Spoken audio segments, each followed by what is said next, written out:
It is lights out and away we go. Hello racers, welcome back to the Harder Soft F1 podcast. I'm your host Adrian Huff, joined as always by my co-host RJ McCullough. This is episode 70. I'm not sure if I've already said that, but we're going to jump right into some news here. We've got the Singapore GP this weekend. We're going to get into that a little bit later in the episode. We're going to start with some Formula One news that's been dropping this week. Breaking news today, Zhou renews his contract with Alfa Romeo through 2024. And could be just cut and dry like that, but, you know, I personally, and RJ, I'm going to get your opinion on this here in a second, but I think that a couple people on Twitter have been saying that silly season is dead. There's no silly season.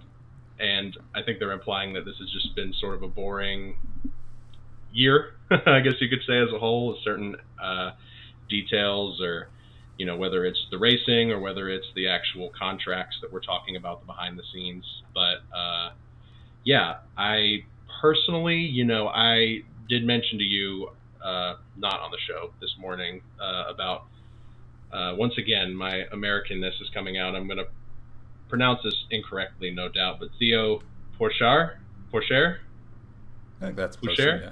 Something like that? Pourchaire, yeah, so yeah, his Theo was sort of rumored to be a potential contender for that Alfa Romeo second seat, and I was a little bit optimistic about him just because he's doing so well in his racing circuit this season, but at the same time, you know, I also like Zhou. He's done pretty decently. He's not, you know, been offensive by any means, so I just do think, I do agree that it's just kind of not boring, but just a little uninteresting, you know, especially with Audi taking over so soon. You know, who knows if they're going to keep these guys. I'm sure they have much bigger names in mind, at least at this stage. So what do you think? You happy? You think it's a little boring? What do you think?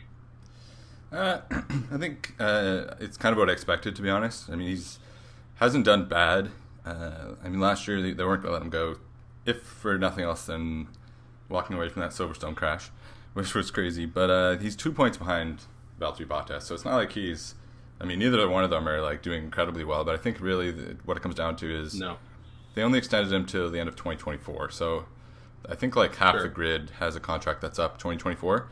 So it's that's real. That's the real. Like next year is going to be the real silly season. Like who's going to get to the end of 24. So I think that's really what it is. Not just there's no point in going for a new driver at this point. I think they named Theo Pourchaire the reserve driver. So I don't know. I think it's kind of par for the course. I'm not ecstatic about it, but at the same time, like he does. I know we don't see it in North America, but I'm sure in China and Japan potentially as well. He's like there's a big market there. I'm sure they're making a lot of money off him driving for their team, and obviously they're rebranding and they're gonna probably bring new drivers in at the very latest 2026. So yeah, I mean, I think that's pretty much my take on it. I don't think it's really that big of a deal, to be honest. Sure. So yeah, nothing really too much more to add on that. I guess we'll see. Yeah, we'll see maybe halfway through next year if he's not performing. Maybe they'll move on from him. But something that someone has not moved on from still, Felipe Massa is now calling for Lewis Hamilton to support him getting 2018. 2008. I think it actually was. The thing I put down 2018, but I'm pretty sure it's 2008. It is. Yeah, the year he won by 1 point, and it was a crazy finish, one of the craziest finishes we've seen. But yeah, now he's trying to get Lewis, the guy that won the championship, to like support him because he said Lewis is a humanitarian and Lewis always does the right thing, blah blah blah. Pretty crazy. I mean, that'd be like Lewis calling for Max to get 2021 overturned. Like it's just not going to happen. Yeah, I think they even banned Felipe Massa from the Brazilian GP, and he's Brazilian, so is Lewis now. But it's just a weird thing that he just won't give up on. And I know it's a little bit hypocritical because I bring up 2021 all the time, but A, that's like 13 years more recent than 2008, but B, like there's an actual gripe to be had there, whereas 2008, like there's so many different things that happen, and I mean, we don't need to go into the details of it because we've gone over it before, but just sort of strange. What do you think of Felipe Massa just like continuing to not let this story go. Oh man, I mean, I can understand. I mean, I can fathom at least how difficult losing that probably was. I mean, losing a Formula One World Championship by 1 point. I mean, obviously you bring up 2021, but imagine never. I mean, to my knowledge, Felipe Massa is not a world champion in any other year. I probably should know that, but yeah, I don't know. I think it's a sad attempt at trying to get this award. I mean, imagine if it, God forbid, was overturned and given to him. I mean, how lackluster and sad would that be? I mean, that's all that season would be remembered for. I mean, people already don't even talk about that year very much, as far as Formula One history goes. So, I mean, I think there's absolutely no way that, I don't know if it's the FIA or just whatever government court system is in place for wherever they're placing this lawsuit. I have no idea, but I don't see it going in his favor at all. So I'm actually kind of interested. I'm going to do a little research about why he's not allowed at the Brazilian GP, because I don't know the answer to that question. I think it's kind of fascinating. I want to know what the fuck he did. Yeah, I don't know if the exact reason for that. I think he was trying to go to one of the ones, maybe the Italian, maybe Monza, or one of the ones previous to that, and trying to stir up a bit of talk to people in the paddock and kind of try and stir up a little bit more conversation about it. And they were just like, "Nah, you're not coming if that's what you're gonna do." So he used to be on F1 TV or the broadcast, yeah. the F1, Belgian TV frequently, and he's not anymore. Interesting. Yeah. Yes, very interesting. So I guess we'll find out. I don't think that it's going to turn over. Obviously, I think Lewis is going to retain that championship, but Lewis and Toto have been, at least sort of in the previous week's news cycle, we talked about this last episode, that the comments that Toto and Lewis have been making about Red Bull, and I can sort of empathize where Lewis is coming from. I think we both thought Toto's comment was a little out of pocket, as the kids say, but I just don't. I don't agree with anything that Toto has to say as far as records go. I mean, that's why we celebrate them and keep those. So Max had a couple of words to say. I've got them here on my phone for easy convenience, and so I don't have to put my face directly into the camera.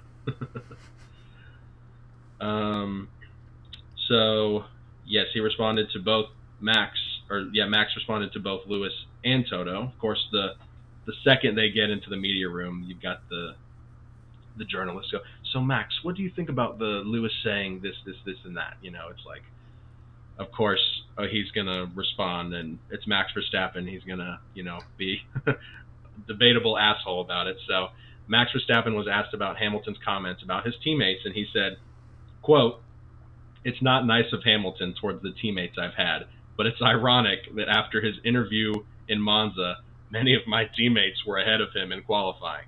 I respect the dominance of others and Lewis's titles in the past. In my view, it doesn't need to be about others' teammates. It's about your own performance. How you perform in your race weekends and how you work together with your team. The rest is secondary. Maybe there's a bit of jealousy. Good for Netflix, ? That doesn't concern me much either."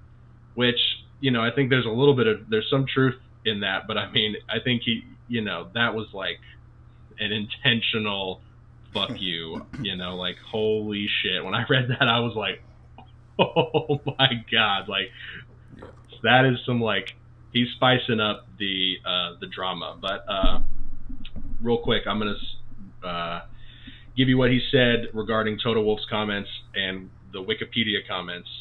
When asked about it, Max said, quote, "They had a bad race in Monza, so he was probably still disappointed about that. It sometimes seems as if he works for our team, but fortunately, that is not the case." So, I mean, there's been some bad blood between Red Bull and Mercedes, but I mean, there is absolutely no good discourse between those two teams. So, as a big Mercedes and an even bigger Lewis fan, what do you think about that comeback? I mean, The Toto one, actually, to be honest, I thought he would go a little bit harder at Toto, but I guess I'll leave that to Christian. The Lewis comment, I mean, fair game, I guess, like, to go back at him.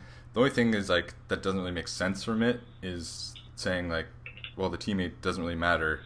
Well, the whole point with Lewis's comment was that Lewis's teammates were better in the fact that they would, like, compete with him to win races. Like, it's all part and parcel of why the topic was even brought up. Like, Max is so much better than Sergio Perez is, and, like, yes, that's a testament to Max, but it's also kind of a comment on Perez as opposed to, like, where Lewis was compared to Nico Rosberg and Valtteri Bottas. So, I mean, obviously Max is not gonna say anything nice. I didn't expect him to, and I don't really have any problem with what he said. Just I don't know, maybe not the best comeback, but it definitely had a couple little zingers in there that hopefully it'll be like an ongoing thing, because I don't know how Mercedes is going to do this week, but I know they're starting to make comments about how good their car is going to be for next year, and take those with a grain of salt. But we can only hope that we're going to get another repeat of 2021 ending properly this time. But we can only hope as fans that we'll get past this. Did you have like, I know you said like it was pretty savage. Did you think Max would go harder, or do you think like that it was good the way he went about it? I think if he had gone any harder, it would have been a little bit over the line, just especially regarding 2021. If I was Max, if I was Max Verstappen and had his reputation, I would be very tiptoey when it comes to Lewis, just personally. Yeah. But I think what he said, like you said, that doesn't really have anything to do with the point that he made. I think that was just him sort of being like, fuck you also. I don't really, I do agree with his point about later in the quote, that it's not about measuring yourself against the person's teammate. It's about your own performance. I do agree with that. But yeah, I mean, it was a bit of a deep cut for that first part. But I do think he could have gone a little bit harder with Toto. But I mean, I'm sure he doesn't care that much at the end of the day. He's still a Formula One driver and still has to be PR friendly to an extent. Yeah, that's fair. Guess we can move on to some Singapore GP. We've got a race again. Let's go through the times and stuff quick, and then we can get to a couple stuff that just pertains just to this week, or changes for this week. So I'm actually surprised looking at the times there. I thought it was going to be like really, really early in the morning / late at night, depending what type of person you are. But it's actually just not bad at all. Practice 1, 5:30 a.m. Well, yeah, that's early. But practice 2, 9 a.m. Practice 3, 5:30 a.m. Qualifying Saturday 9 a.m. Race Saturday 8 a.m. So all in all, not bad. Definitely doable. And the weather, Friday, chance of showers are 2 with light to moderate southerly wind. Chance of rain 20%. Saturday for FP3 and qualifying, partly cloudy with moderate chance of thundery showers during the day, 40% chance of rain. And then the race day, high chance of thundery and heavy showers during the day, and towards the evening, 60% chance of rain. So it looks like we're going to get yet another. We had 1 week of no rain. It looks like we're back to another week of rain, at least on race day. Maybe that'll fluctuate a little bit. I don't know what else. Oh yeah, they changed the layout a little bit this year. I only really know it from playing the game, but they have removed previous turns 16 to 19 due to renovation, and it's pretty much just a straight. Just a straight now. So they're saying it's going to make lap times about 10 seconds quicker, which is nice. I mean, the track is it's a pretty strategic track. It's pretty windy. Not very easy to pass. So kind of interesting that they would make this sort of change on this type of track. But I'm not. When I played in the game, I'm certainly not upset. So I'm interested to see how the drivers react to it. What do you think about that? And while we're at it, there's a couple new liveries this week, if you want to mention those. Any thoughts on the weather, the new layout, it not being that early in the morning, luckily? Oh, I mean, the thought of having a wet race in Singapore is giving me 2017 flashbacks. I mean, that clip's been circulating all over. From even the F1 site has been posting it. I mean, very dramatic shunt, I guess you could say. But as far as the new layout goes, I mentioned it to you that it's slightly disappointing that it kind of takes away. I mean, this was one of, if not the longest races, which I think plays into this track a little bit. I mean, this track is all about, like you said, being very strategic and being very precise with turning, lots of corners. So, I mean, it is easing it up just a little bit. It's making the race a little bit shorter. It's making less precise turns. And it also potentially plays into helping out teams like Red Bull and Ferrari, where Mercedes and McLaren potentially could, do a little bit better with the downforce and the heavy corners, is what I was trying to say. But yeah, I'm not sure. I played the game, and it doesn't really change it like that much. So it's not like that big of a deal if they had to do renovations or whatever the reason was that they altered the track design. I'm not actually too upset about it, but I'm very excited for this weekend. This is a very, very interesting GP. Very, very cool looking track. One of the few night races. Yeah, I'll just interject real quick. I just saw in 2008, Singapore had the honor of hosting the first nighttime race in F1 history. Whoa. That's interesting. Yeah. 2008, interesting. Was that not where the incident with Felipe Massa occurred, or was that at a different track? I don't think so. I guess not, obviously, because I'm pretty sure it was like during the day, I thought. Yeah, okay. Could be wrong. I'm not too familiar with his lawsuit. Yeah. I know it comes up all the time. At this point, I'm just like, I don't even want to look back into it. We've discussed it. But we do have two new liveries this weekend for Singapore.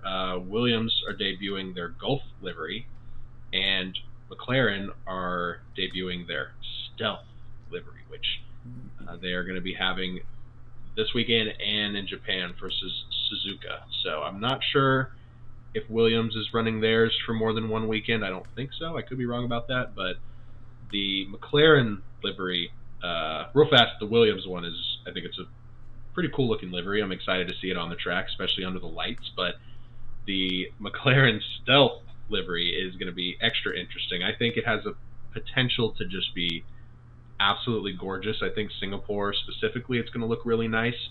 I think in Japan, I think it might look a little, I don't know. I just think about that Red Bull white livery and how gorgeous it was in Japan. Oh my God, chef's kiss. But it's like all black and obviously some orange accents for McLaren. But I like the stealth sort of idea, but it does just look like they've just taken a lot of the paint off and just have like the carbon fiber finish, I think it's a well-placed strategy that you can do in PR that they're actually trying to implement in the race, because it's going to, I'm not sure exactly how much, but it's for sure reducing the weight of the car by removing a lot of that paint. They still have the decals for the sponsors and stuff like that, but yeah, I'm very excited to see that livery in particular on track at night. I think it's going to look really nice. Yeah, I would agree with that. I think I said last week the Williams one I really like, although probably because McLaren used to have a Gulf livery, that the Williams Gulf livery kind of looks like a McLaren with the orange on it there, but I think it looks really nice. It's going to look, again, like you said, both cars will look nice under the lights. I like the aesthetic of the night races is nice, so I'm looking forward to that. There is one new technical directive that's come down from the FIA for this week, and some people are saying it's like a bit of a method to slow down Red Bull, which, just a little history lesson for those that would be upset by that. They literally did that after 2020 to slow down Mercedes, and that's partially one of the small reasons why they didn't, or one of the reasons why they didn't win 2021. But Max is one of the big reasons. Sorry, I just lost my train of thought a little bit, but no, you're and good. I was coughing. That's one of the reasons that Lewis didn't beat Max. I was trying to say they did win constructors, but anyways, I digress. I don't like thinking about that stuff. Yeah, the directive is details of which were circulated to teams last month. Imposes new restrictions on how far bodywork may flex under load to prevent teams trying to gain an aerodynamic advantage. Max has said he doesn't think it's going to affect us.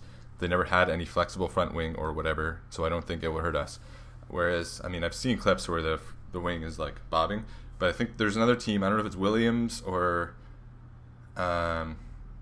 I remember we were both watching, like, sending each other a video a couple of races ago. One of the team's wing was just bouncing like crazy. It was Alpine. Mentioning it. Alpine, yes, okay. So, I remember that.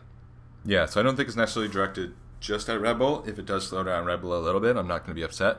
I think maybe it's, again, I don't know technical stuff enough to make a bold statement about it, but their DRS is crazy, so maybe this is something with the flaps on their DRS. I have no idea, but that's just a thought. But yeah, I don't think it's like a big thing, but if Red Bull does happen to not win this week, which some people are saying it's one of the best chances for them not to win, is just because it's hard to overtake, etc. I don't know. I'm sure they'll use it as an excuse, which I would too if I was them. What do you think? I don't know if you like looked into this at all. What do you think as a Max fan? You know, I did see his response. I agree. I don't know if it'll affect them too much. I don't think it's going to affect any team all that much. I did see that it could also potentially affect Mercedes, which I think would kind of defeat the purpose of doing this. You know, if Red Bull don't lose any advantage at all and another top team actually gets a disadvantage over that, I think that'd be pretty shitty, especially if it's an attempt to slow down Red Bull. But I don't know. It's going to be interesting. Yeah, right. Throwback to 2022 or start of last year. But I don't know. I think I am thinking about that Alpine clip. I think that was either, I think it was Esteban, but I could be wrong about that. But yeah, it was bouncing like crazy, and it was a video that somebody in the audience took. Okay. Yeah, I mean, I guess we'll see. I would love if it works as intended, and you know, just sort of maybe pulls back potential advantage just a little bit from certain teams. If that's Red Bull, you know, great. As a Red Bull fan, you know, I'm not solely a Red Bull fan. I want to see some battles. You know, I really, really would love to see Leclerc not just get completely stomped on to no fault of his own, usually. But I'm excited. I don't know if we're going to really see like that big repercussions from this new directive, but there's a lot of fascinating different storylines, you could call it, to watch this weekend. Yeah, for sure. I don't really know. Yeah, we'll find out if it does end up being a big deal. I'm sure they'll bring it up, but yes. I think we saw that Danny will be there, but he's not racing for another couple weeks. But what's he doing there this week? So yeah, Liam Lawson is still going to be driving the second seat that Daniel originally took. So that seat has had 3 different drivers in it at this point. We don't know how long Lawson will be driving in replace of Danny. He posted a picture of his hand and it had a big incision. It looked like apparently the bone like completely shattered. So what looked like kind of a minor accident was actually very dangerous and, you know, had some very bad repercussions from it. But Daniel did the right thing. So yes, he's there in Singapore this weekend though. He's going to be providing assistance to the engineers and to Liam as well through like engineering, and I don't think he's going to be on the mic necessarily, but yeah, he's just going to be there to help the team. So yeah, I hope we get to see Daniel driving at least. I mean, we'll definitely see him driving before Vegas, but gosh, how awful would that be if he had hurt himself right before Vegas? He's getting his chance to drive, but yeah, he's luckily going to be able to make it this season. But it's sort of brought up an interesting dilemma for Red Bull. It's like we now have potentially 3 drivers because Lawson has taken to Formula One extremely quickly. Like, he's been very impressive, more impressive and consistent than Nick DeVries for sure. But, you know, it's sort of thrown a wrench in Red Bull's plan. They were going to put Daniel in that seat because Christian confirmed today that Sergio Perez is for sure going to be in the team next season through 2024. So I guess we can unfortunately stop the hope that Daniel would potentially return there. Maybe he could in 2025 for Lando's last year. Or is Lando, I think his contract ends at the end of 2025. So we could have one final year with Daniel. But again, that's just hopium. So we'll see. But yeah, they're not sure if they're going to, put Yuki. There's been talks of having Yuki be the reserve driver for Red Bull, which I really, really don't think is a good call. There is the argument that why is Daniel getting the seat when there's an extremely promising junior driver, and this is a junior team, but I think they would replace Yuki before they would replace Daniel, if I'm being completely honest, just because he's just a PR machine, and he's got the experience. He's a legend, 7-8-time race winner, so obviously I'm a huge Daniel fan. I want to see him still on the grid, but I like Yuki as well. I would hate to have him lose his seat, but Liam is doing an amazing job. One of the things I'm going to be watching, especially if Max just stomps again this weekend, I'm going to be watching Liam and I'm going to be watching Yuki, because I think that's them competing is going to be like the most interesting thing for me, at least. What do you think? Yeah, that's definitely one of the interesting things to watch. I think another thing I'm looking forward to seeing is just they always have those shots wherever Danny is, even if he's just on the pit wall. They always have the shot of him, and then he notices the camera's on him, and he gives a little smile, and everyone goes crazy. I don't know why, but that always makes me laugh. So definitely with you that I'm excited to have him back in just a assisting role for the time being. But I'd say hot seat Yuki Tsunoda. Zhou Guanyu sticking around. I'd say hot seat Yuki Tsunoda, because it seemed like De Vries, he was dominating De Vries, and De Vries was just really bad. But I mean, Danny Rick came in and was at least on par with Yuki right away, if not better. And already Liam Lawson is the same. So I think if they're going to make a change on that team, yeah, like you said, I think Yuki's more likely to go than Danny would be. But we'll see it. There's obviously going to be a lot of things, not just the drivers that are going to be in flux with that team as they switch over back to the Red Bull Junior program. So lucky for all of us, we get more Red Bull. But speaking of Red Bull, they can... Unfortunately, this seems crazy, but they can win the Constructors' Championship already this weekend. And how they would do that is Red Bull must outscore Mercedes by 43 points to secure its first back-to-back title since 2012-13. The only way for this to happen is Max and Sergio need to finish 1-2 to get 44 points, and Mercedes need to both get no points. So, yeah, very unlikely, but not gonna happen. Certainly possible, and certainly just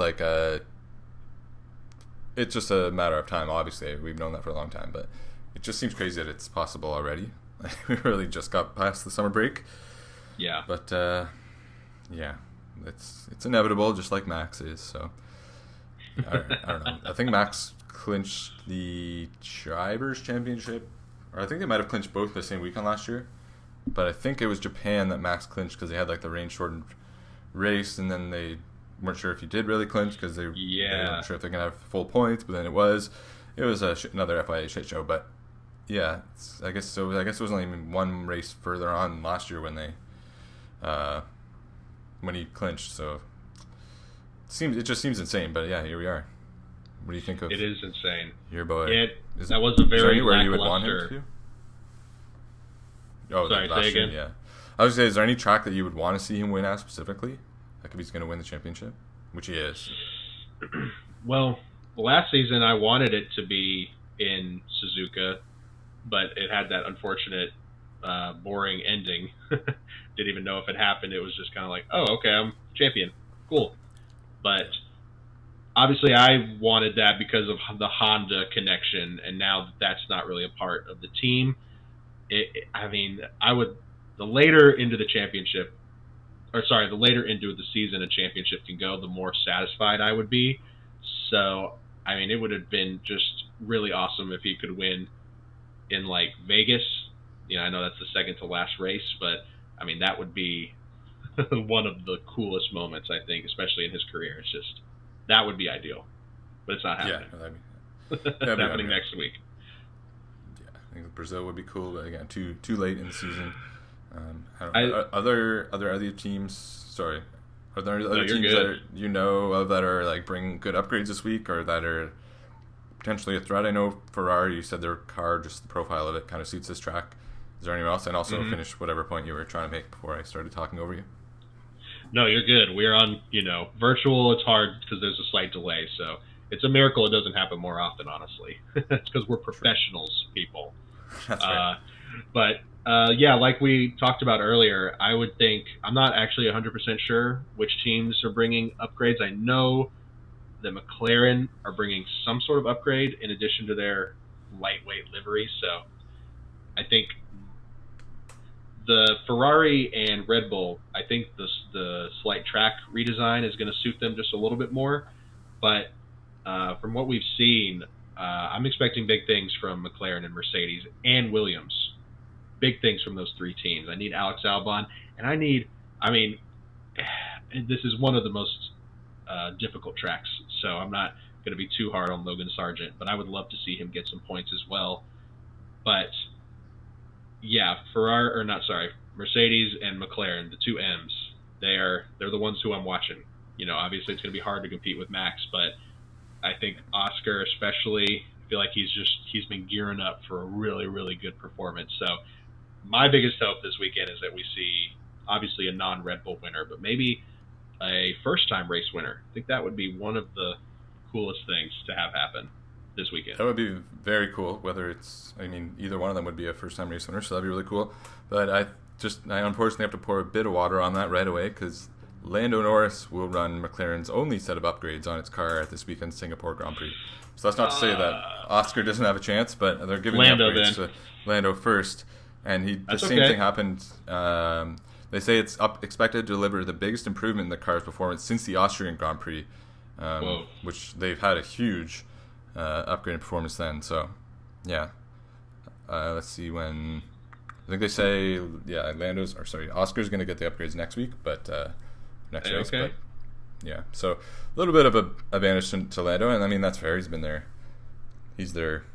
I don't even know if you can say he's their number one driver anymore, but he's their team leader, so to speak. Yeah, for sure. Oscar's catching on. I'd say it's 1 and 1A at this point, or 1A and 1B. But yeah, he's definitely has the role of number one driver. But in terms of actually on track, they're certainly not, or they shouldn't be giving it shouldn't be an automatic that Lando gets team orders if they're racing, I guess you could say. Despite what happened last week when they kept bumping into each other, but hey, what are you gonna do? Yeah. And yeah, I'm not exactly sure what Mercedes upgrades are, but they seem relatively optimistic about them. I don't know. It's hard to remain optimistic every week, but at the end of the day, they are still in second place. So it's if this is as bad as it gets, then still could be a lot worse. We've seen them do worse, but yeah, I guess if I'm going to give my podium predictions, and we'll just do as if Max wasn't there, because I'm just assuming he's going to win this week. So I guess second, third, fourth. I'm going to say maybe it's wishful thinking, but Lando second, Lewis third, Lando, and then Lewis, and then Perez. I'll say, yeah. Interesting podium. Nice. I like it. Yeah, I don't know how that would happen, but hey, maybe Sergio will get out in Q2 or something, and then he'll have to battle his way back, and the furthest he can get up is fourth. But hey. I'm Max going to Max Lando. Oh, Max Lando Lewis. Okay, I got you. Yeah, but we don't really count Max, so Lando, Lewis, right. And Sergio. Yeah. Oh, okay, I see. Man, I have said, I think, since he started this streak, and probably even beforehand, that I want to see somebody that's not Red Bull win. So, I'm going to say I think Max is going to win. I'm going to try to reverse the universe on that one, however you can say it, because every week I wish for Max to not win, and he wins. So, this weekend he's going to win. He's going to win by a lot.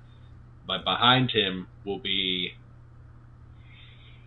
I think Checo has some potential to do well here, so I'm going to be very boring and say Sergio, and then P3 will be Lando. And I would actually, all jokes aside, I would actually be very, very happy to see him win.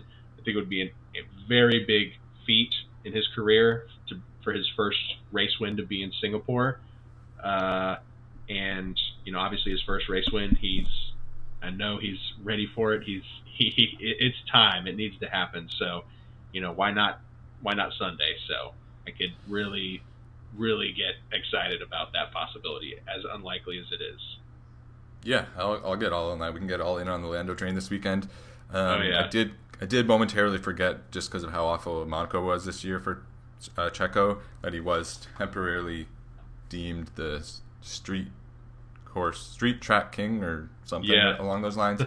And this is a street track, so if you can get through qualifying, who knows? But it just doesn't get the juices flowing if it's the two Red Bulls at the front, because they never really do actually battle. But we'll just happy they're back on track. I know we're kind of talking negatively, but it is still nice to see. We'll still be watching every session and reporting back on it, and you never know when that moment's going to come, when Max spins out or something happens. So let's keep watching and hoping.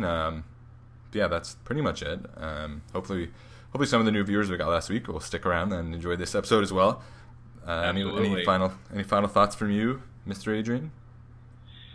Yes, just everybody enjoy the race weekend. Hopefully it's fun and entertaining. And also, if Max wins, it may not happen, but if anybody besides Max Verstappen wins, make sure you check out our TikTok at Harder Soft F1, because we are for sure going to be posting reactions, memes, the clip, and also just the second it drops, the second the race ends, we'll be updating you. So check out our TikTok. Yes. That's all. Everything at Harder Soft F1, or even if you type in HOS F1, should come up. You'll see black and red tire. That's about it for this week. I don't know, how long was this episode? What do we got here? 40 minutes? Yeah, that sounds about right. So yeah, that's all. I hope everyone enjoys the Singapore Grand Prix. Do you know if Japan is Suzuka's next week or the week after? I will find out right now while you're taking us out. All right, while he does that, let's hope at least top 5 for Lewis this week, but you never know. That's what I'm hoping. But yeah, we're on the Lando train this weekend. Ferrari looked good last time, so potentially they could pop back up there with another good weekend. But we'll see. Thank you everyone for tuning in. Adrian? It is the following weekend, so a week after. A week off. All right, sounds good. So yeah, everyone tune back in. No, it's the next one. The immediate next weekend. Sorry. All right, so we'll have a quick race recap after. If someone other than Max wins, we'll go live, and check out our TikTok, YouTube, all that good stuff. Like us, subscribe, and comment, all that stuff everyone knows what to do. So yeah, thanks everyone. We'll talk to you again next week.